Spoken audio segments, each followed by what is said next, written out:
The 8 thought traps. Your brain is an extraordinary organ. It processes millions of pieces of information every second. It keeps your heart beating and your lungs breathing without you having to think about it. It learns, adapts, creates, and connects. But when it comes to anxiety, your brain has some habits that work against you. Consistent, predictable patterns of thinking that distort reality in ways that make you feel worse. We call these thought traps. You are not making these up. You are not being irrational on purpose. These patterns are deeply wired. They develop over years, often as a way of protecting yourself. But over time, they start doing the opposite. In this module, you will learn all 8 of them. Not to judge yourself for having them, but so you can spot them in real time.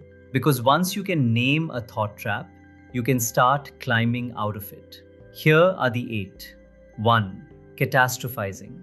This is when you assume the worst possible outcome. Your throat feels sore and your mind goes straight to serious illness. You make one mistake at work and you imagine getting fired. 2. All or nothing thinking. Everything is either perfect or a complete failure. You either did it right or you ruined everything. There is no middle ground. 3.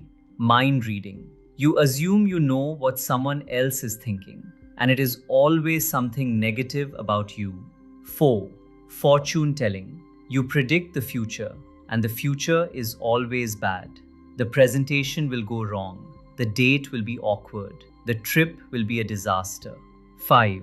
Emotional reasoning. You feel anxious, therefore something must be wrong. The feeling becomes the evidence. I feel scared, so it must be dangerous. 6. Overgeneralizing. Something goes wrong once and you conclude it always goes wrong. I always mess up. This never works. Nobody ever understands me. 7. Should statements. Rigid rules about how you and others must behave. When reality does not match the rules, the result is shame, guilt, or resentment. 8. Personalisation. You take responsibility for things that are not your fault, or assume other people's behavior is about you when it is not.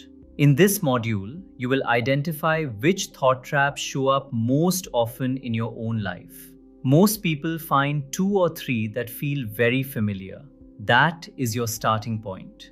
Recognizing the trap is not the same as getting out of it, but it is the first essential step.